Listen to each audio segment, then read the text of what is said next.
कन्यादान। रामराव जी के दो बच्चे थे, रूही और पवन। पवन बड़ा था और रूही छोटी थी। दोनों ही पढ़ाई में बहुत होशियार थे।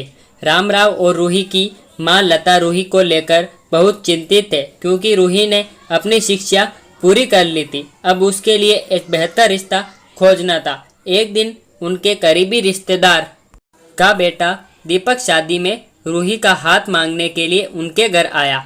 दीपक को सभी पसंद करते थे। वह दिखने में अच्छा था और एक अच्छी कंपनी में कार्यरत था।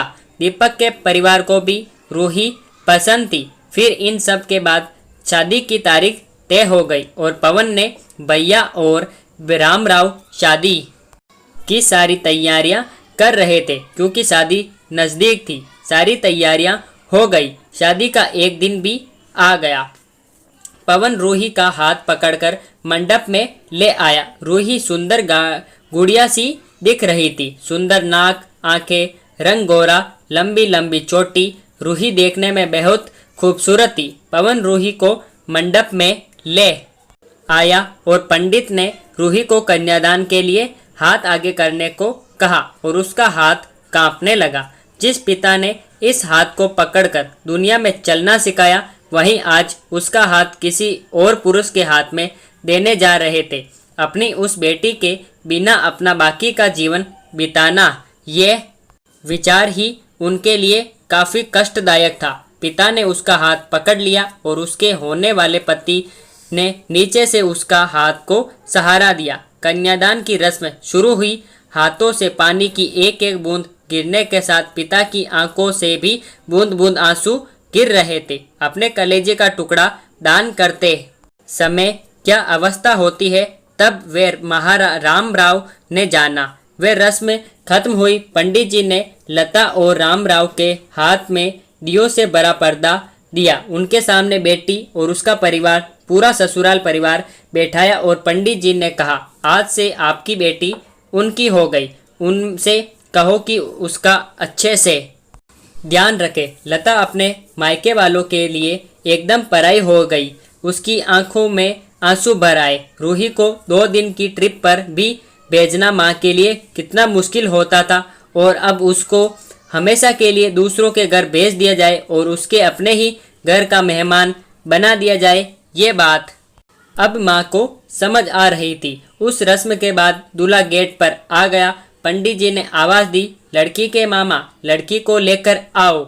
उस मामा का हाथ पकड़कर वे उस अंतर पाठ पर जा रही थी। सुबह उठकर एक साथ नाश्ता, फिर मस्ती, फिर मामी के हाथ का खाना और रात में मामा के गोद में सिर रखकर सोने वाली भांजी आज उस मामा को दूसरे के हाथ में सौंपनी होगी। ये सोचकर उसने अपने हाथ कस लिया और मंगलाष्टक प्रारंभ हो गए। भाई दूज के दिन बिना कुछ मांगे मिलने वाला गिफ्ट, एक साथ फोड़े हुए फटाके, टीवी कौन देखेगा, इस पर झगड़ा और दादाजी गुजर जाने के बाद उन दोनों को गले लगकर रोना।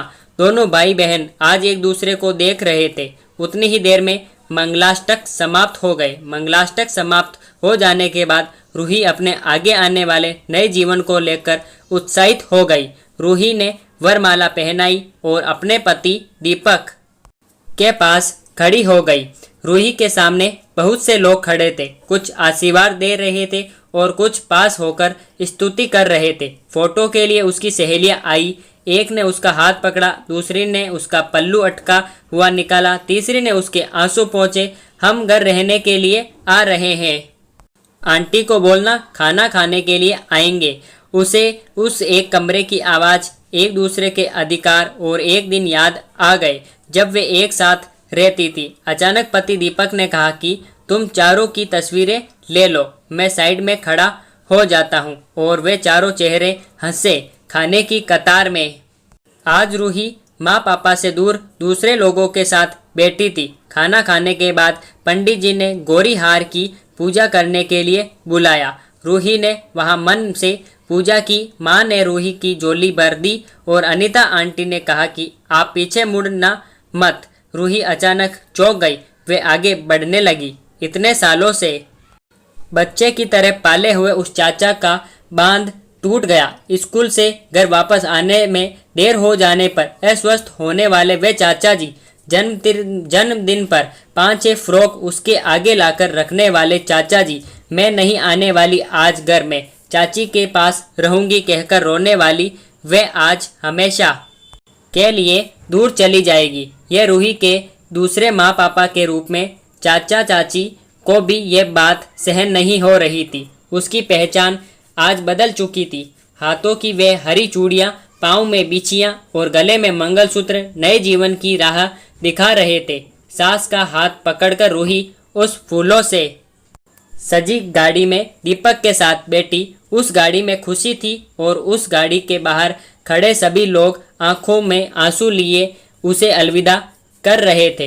रूही बोली, मम्मी पापा आती हूँ मैं। बहुत मुश्किल होता है अपना कलेजा, अपने दिल अपने ही हाथों से बाहर निकालकर परे हाथों में सौंपना, और वे अपने कलेजे को, अपने दिल को खुद के दिल से लगाकर रखेगा। फिर भी हर माता पिता इस मुश्किल काम का सपना देखते हैं। लड़की के जन्म के बाद से ही